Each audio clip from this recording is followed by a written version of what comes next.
Robin and Lois Greer began Retro Organics on their Southland dairy farm in 2008.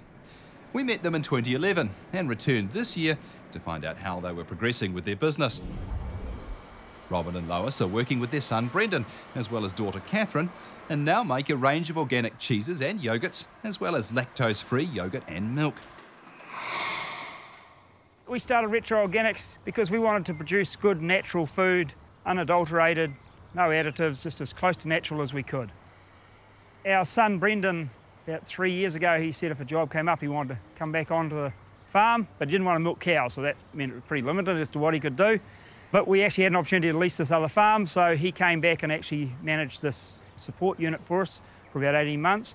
And then he decided that maybe he'd like to try milking cows, which he has now done a season milking cows and doing extremely well at it. So he will actually step up and manage the organic dairy farm this coming season. And our daughter Catherine, who's been in the business for probably about 4 years now, she manages all the packaging and cutting and distribution of all the products. That works very well for us, and Lois and I hope that they want to remain in the business and develop the passion for the business that we have and want to carry it on. In the last 3 years we've leased another farm which has enabled us to produce more organic milk, so we have this organic support unit where our young stock now graze and where we graze our cows in the winter, so grow winter feed there, which is about 40 kilometres up the road from here. We have to milk through the winter because people want their milk and yoghurt in the winter, and we have to have fresh milk to make that, so we milk a few cows through the winter. As the cows are milked, the milk gets sent straight to the factory. It's piped over 75 metres away from the milking shed, and so it's processed within almost minutes sometimes of it actually coming from the cows. It's one advantage we have over most other processes: we don't cart our milk, our raw material. The Jersey cows are a bit lighter, so on the soils that we have here, they don't make as much mess.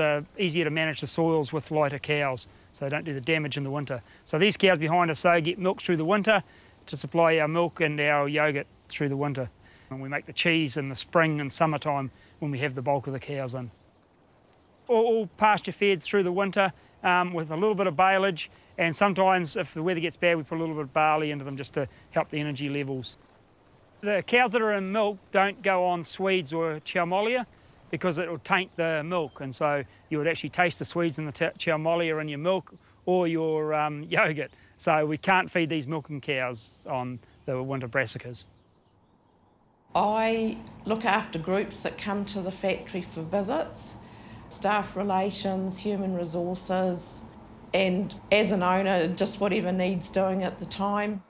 The things that Christine mainly is responsible for is all the sales orders. She does all the invoicing or any queries, anything related to the sales and invoicing, and of course organising dispatch. So that actually releases Robin from that side of things.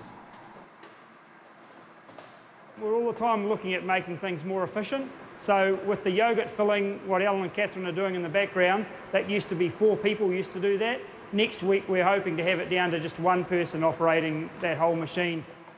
As we grow, labour becomes a big cost, so where we can cut labour out, where we're putting machinery in, but we're still increasing our staff numbers just because of the sheer volume of product that we're actually doing. Our cheese range at the moment includes white mould cheeses, so Camembert and Brie. We do 2 different blues, a milder blue and a sharper tasting blue.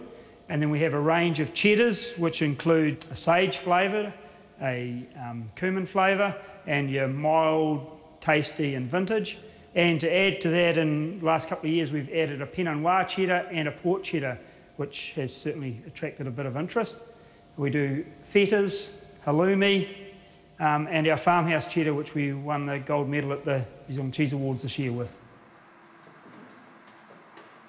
The lactose-free yoghurt we've had for just over probably about 14 months now, 15 months. Our yoghurts are all drained, so they're made the traditional way. We don't add thickeners. They're completely natural. We didn't appreciate how many people would like to enjoy dairy products but couldn't because they were lactose intolerant.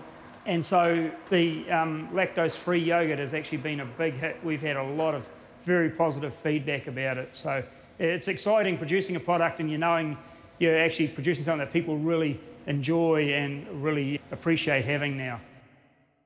Probably when it comes to export, the biggest hurdles is most people want more than a small factory like us can produce.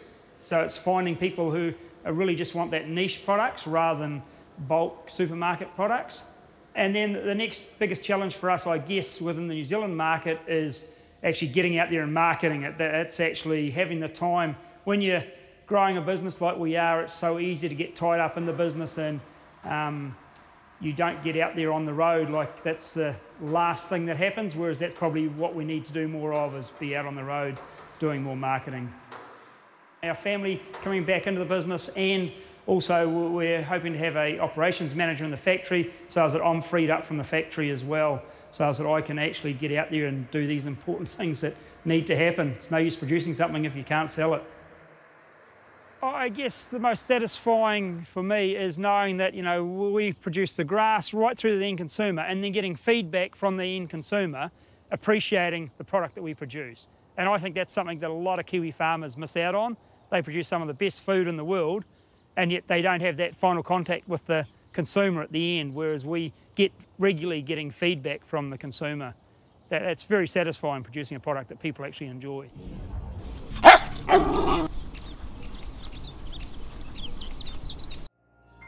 This program was made with funding from New Zealand On Air.